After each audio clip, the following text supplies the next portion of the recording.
welcome to another Rivals of Ixalan draft league. This is Old Man Poole. Opened up a pretty unexciting rare in Tomb Robber. It's not a bad card, but definitely not an early pick, I don't think. It does give you a little bit of card advantage going into the late game, but other than that, a 1/1 Menace for 3 is not really what you want to be doing, I think. We've got Merfolk Mistbinder, which is obviously great if you're in Merfolk. I think like an A+ in that deck, one of the best cards you can have. But if you're outside of Merfolk, really not remotely playable. It does commit you to 2 colors right off the bat as well.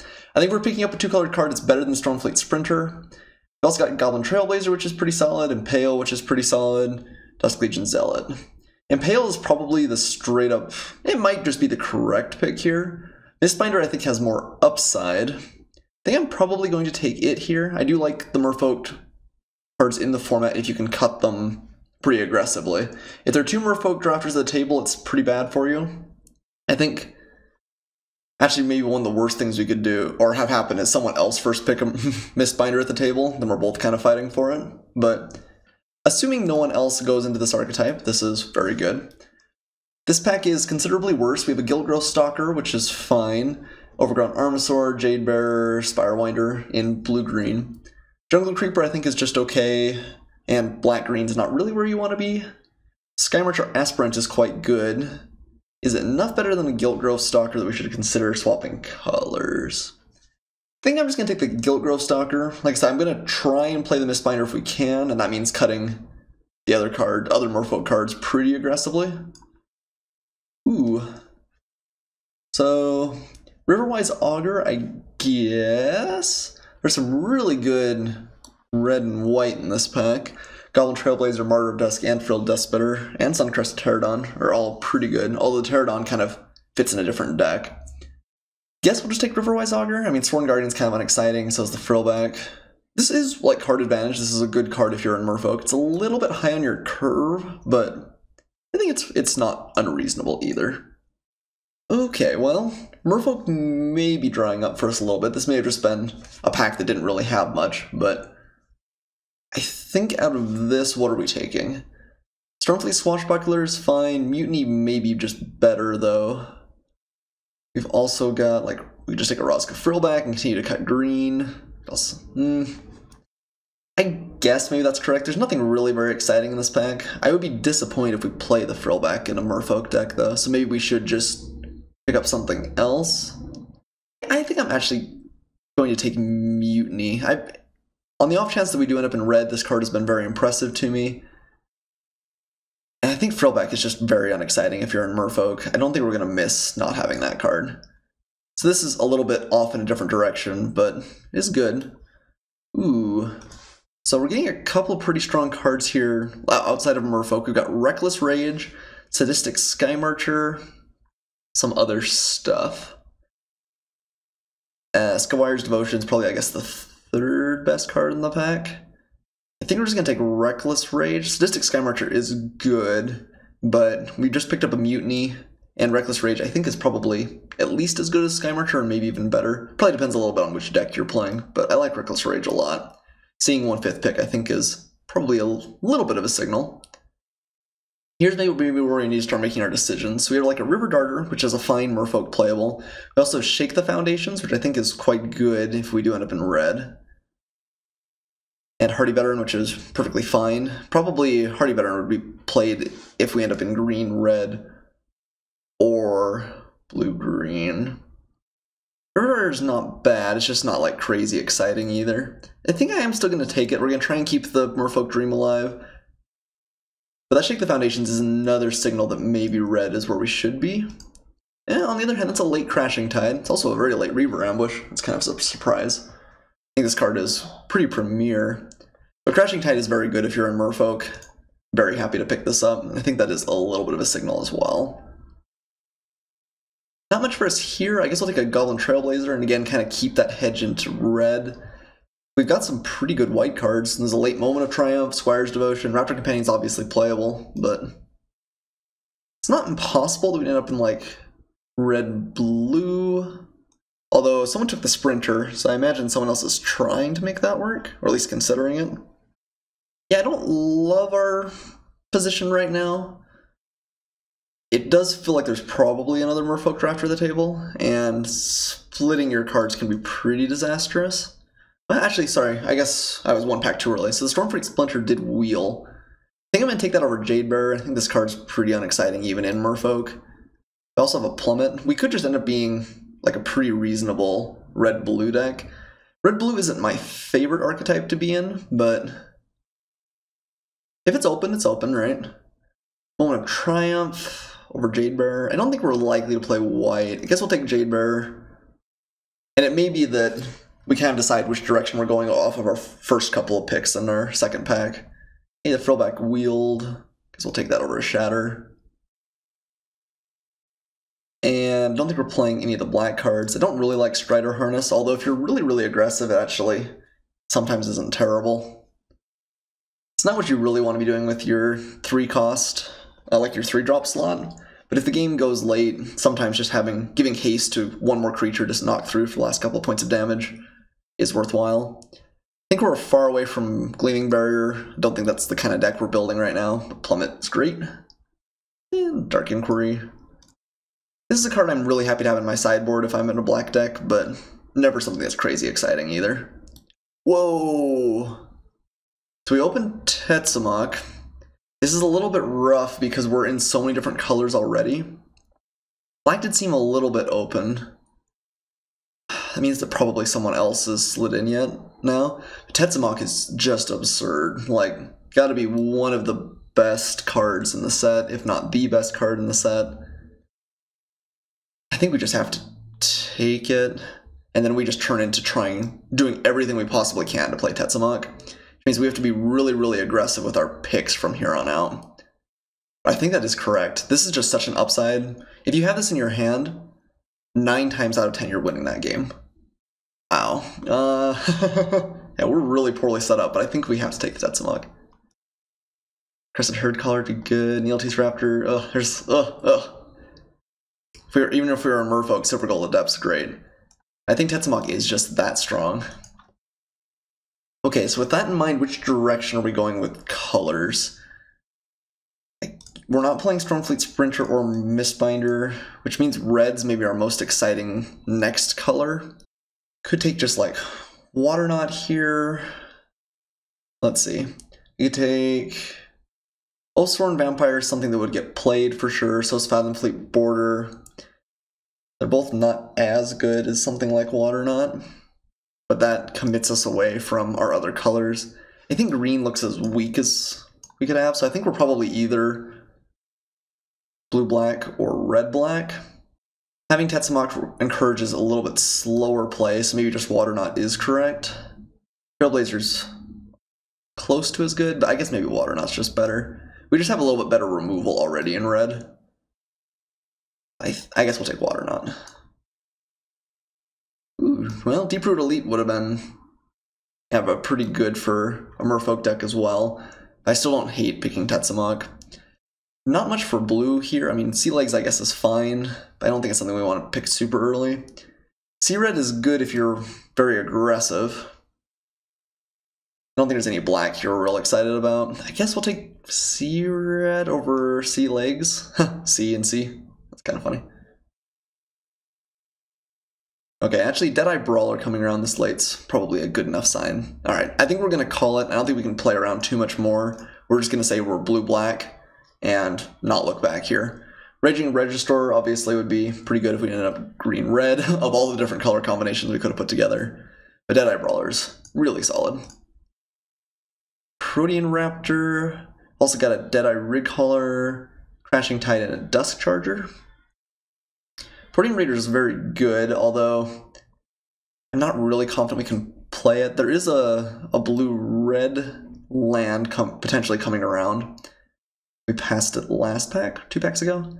And we did get Stormfleet Sprinter late, so we could pick this and maybe hope to have it just be a clone. It's not absolutely crazy powerful, but it is good. Are we going to be attacking real regularly? I think we're playing slower than that. Crashing Tide also maybe not the best given that. Maybe we'll just take Dusk Charger here. I think this is a pretty solid 4-drop and gets better as the game goes longer too. Okay, Sailor Means is a great pickup here. Have a Luminous Bonds, which I guess if we get a couple more Sailor of Means, we'd like to be able to splash, but it's a great pick. Not as much for us here. I mean, Spiral Winder's fine. That's not really all that surprising, given how dramatic a twist we gave our deck right at the end. I think I might take a Rosca Relic over the Spiral Winder, though. Is that correct? We're a little bit high on 4s already. Yeah. I'm not sure if that's right, but I just don't think it's terrible. Seekers of the Golden City, not bad. Really wish we picked up like that Gleaming Barrier in pack 1, but too late now. I think we might take Sworn Guardian over Voracious Vampire. We're actually really high on 3s right now, and just having a few more defensive cards is probably strong. Voracious Vampire is better, but okay, we did get the Highland Lake back, but I think that there's pretty much no way the Protean Raptor comes around. How many pirates do we have?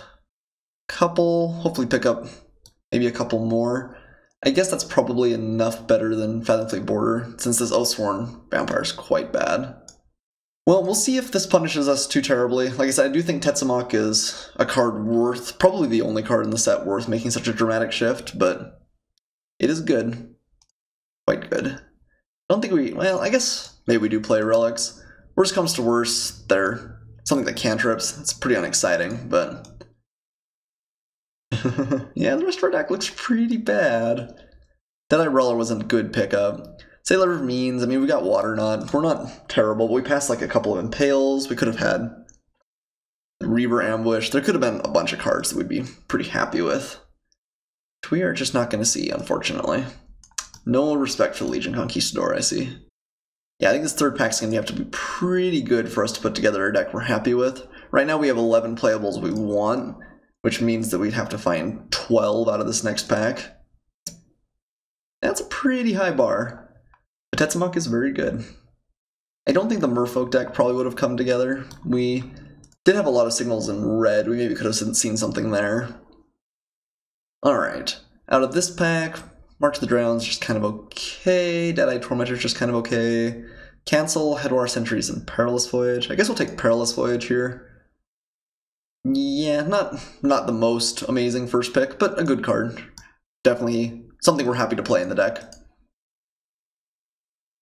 Call to the Feast is good. We have Prosperous Pirates. We also have Ruthless Knave, Queen's Bay Soldier. We're not... I guess Prosperous Pirates could help us splash aggressively.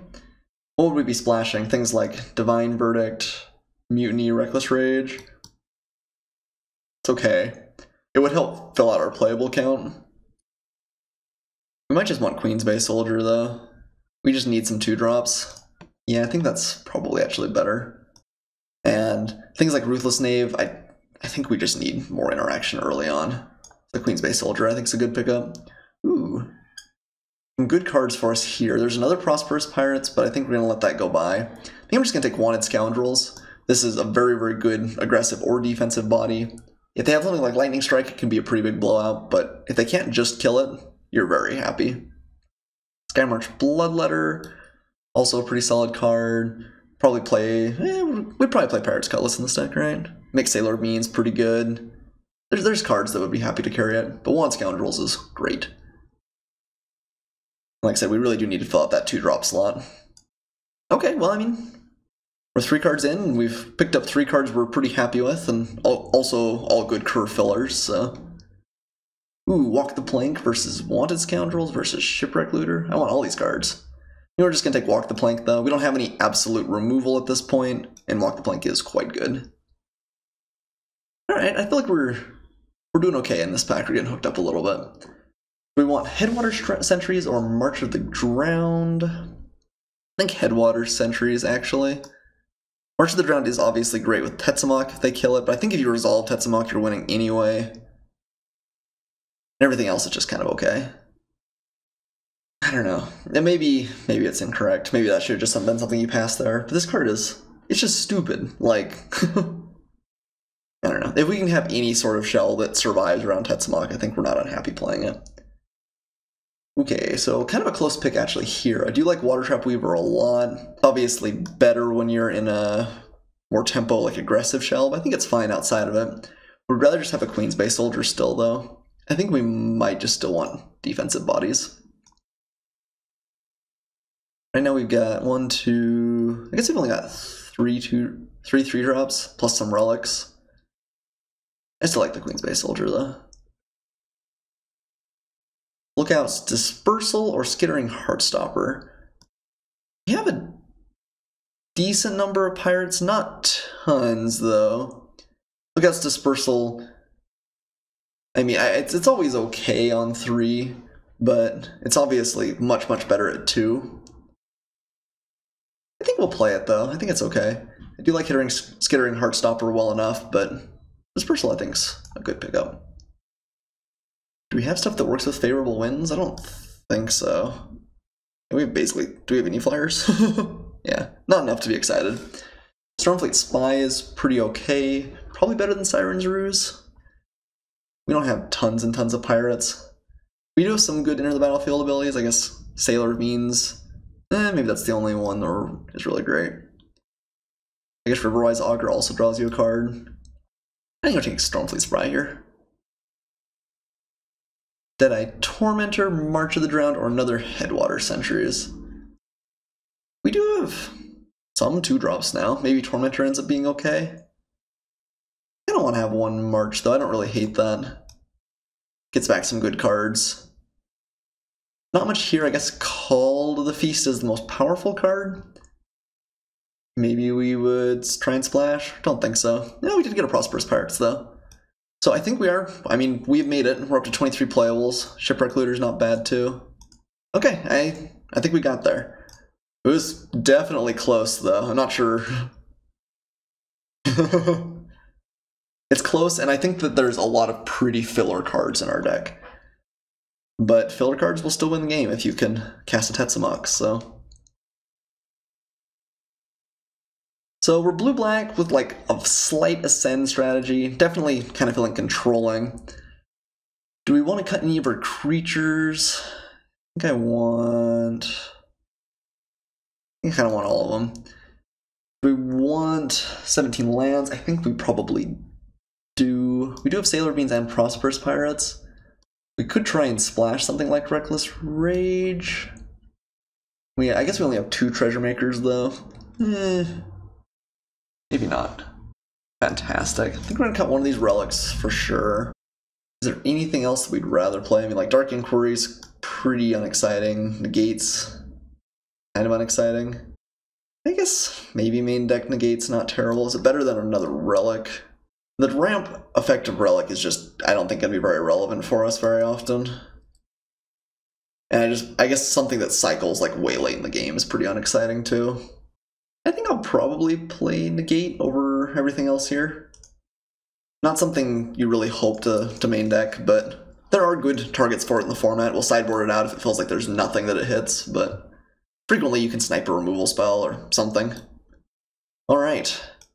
Deck's recommending 10-7. We are heavier on blue than black, but I don't think I want to be that split, especially given that Tetsamok's double black. We do really want to be able to play him. I want to be able to play like Siege to the Golden City, although that one I guess frequently you're playing late in the game. I could even see doing 9-8, but I think in favor of Swamps, but I think this is actually okay. Alright, well this is my first time playing Tetsamok. I'm super excited for that. Hopefully we didn't shoot ourselves in the foot too badly. But I think the deck actually came together as well as we could have hoped for, so let's get her done. I'll see you guys for match 1.